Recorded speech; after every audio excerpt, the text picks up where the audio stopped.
कांग्रेस ने गांधी चौक धारचूला में फूका केंद्र सरकार का पुतला। मणिपुर में राष्ट्रपति शासन लगाने की मांग की।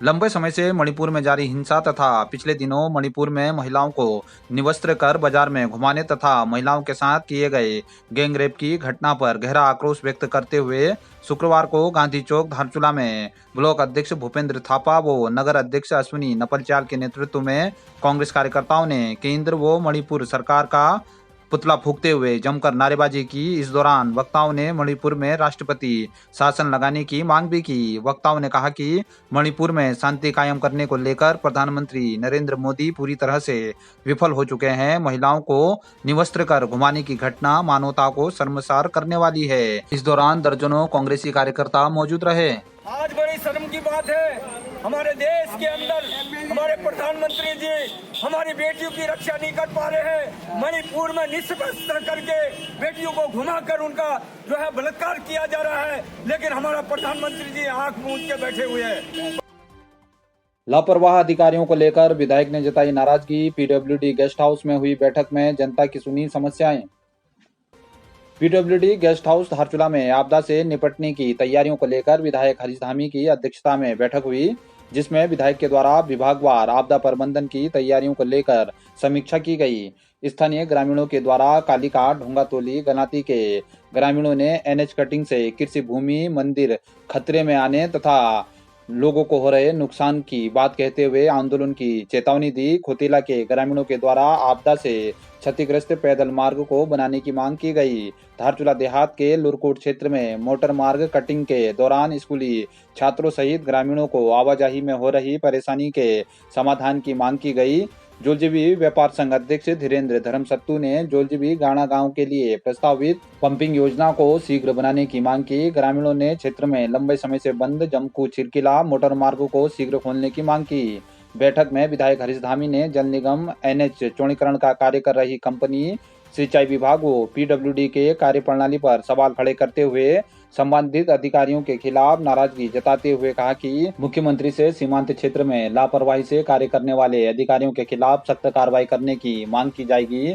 उन्होंने कहा कि क्षेत्र में आपदा के दौरान लोगों को तत्काल सहायता मिल सके, इसके लिए प्रयास किए जा रहे हैं। इस दौरान उप जिलाधिकारी दिवेश सासनी सहित अन्य जनप्रतिनिधि भी मौजूद रहे।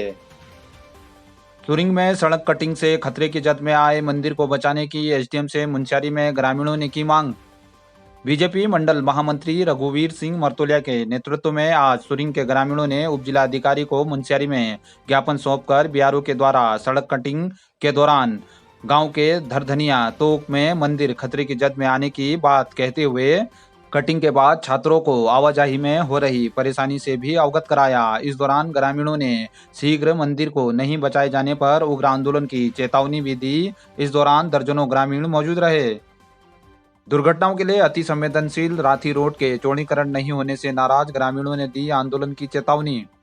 रांची के सामाजिक कार्यकर्ता धीरज धामी ने आज पीडब्ल्यूडी गेस्ट हाउस में विधायक हरीश धामी से मुलाकात कर दुर्घटनाओं के लिए अति संवेदनशील रांची रोड के चौड़ीकरण की मांग को लेकर नाराजगी जताई। उन्होंने क्षेत्रीय ग्रामीणों की अनदेखी का आरोप लगाते हुए आंदोलन की चेतावनी भी दी है। ये रांची सड़क के बारे में आप लोगों ने भी सुना होगा कि अति संवेदनशील दुर्घटना के हिसाब से रांची की सड़क है, जो 1990 के दशक में बन गई थी। आज तक कहीं न कहीं हर जनप्रतिनिधि को सूचित किया, लेकिन उन्होंने मात्र आश्वासन दिया। आज विधायक जी को हमने मुख्यमंत्री जी के वहाँ ज्ञापन भेजा, तो उन्होंने भी बताया कि ये हो रहा है, लेकिन जब तक हमारा कार्य शुरू नहीं होता है तब तक हमको कोई विश्वास नहीं है, क्योंकि बार बार चुनाव आते टाइम यही बताया जाता है कि शुरू हो जाएगा, काम जल्दी हो रहा है। क्या एक और दुर्घटना की तैयारी हो रही है? इस सड़क में 20 से 25 लोग जान गंवा चुके हैं। बार बार कहने के बाद, शासन को सुनाने के बाद, ज्ञापन भेजने के बाद आज तक कार्यवाही नहीं हुई है। क्या भारत सरकार की नज़र में हम ग्रामवासी नहीं हैं? धरातल पर कार्य नहीं होता है तो संपूर्ण ग्रामवासी आंदोलन के लिए बाध्य होंगे।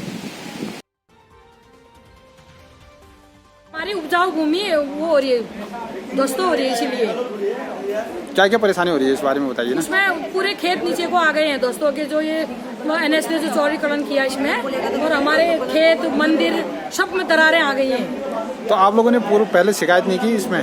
की थी सर, इससे पहले भी शिकायत करी है। शिकायत जितना एंटीमेंट है उतना ही करेंगे। नहीं करेंगे। 3 फीट है तो 3 ही फीट दीवार देंगे, इससे ज्यादा हम नहीं दे पाएंगे। हाँ, वो सीधे एसडीएम के पास जाओ बोलते हैं। शासन और प्रशासन को 15 दिन का समय दे दिया है।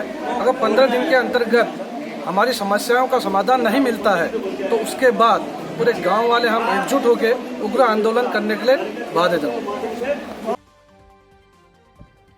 हमारा गुंजी गांव 10,500 की ऊंचाई की फीट में बसा हुआ है। ये जियो का टावर लगा हुआ लगभग 4-5 महीने हो चुके हैं।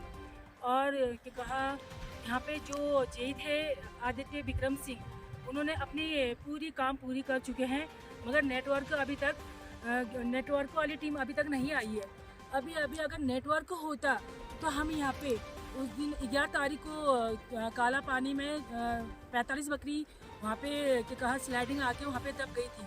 और आज से 4 दिन पहले नचिती पुल दब गया है।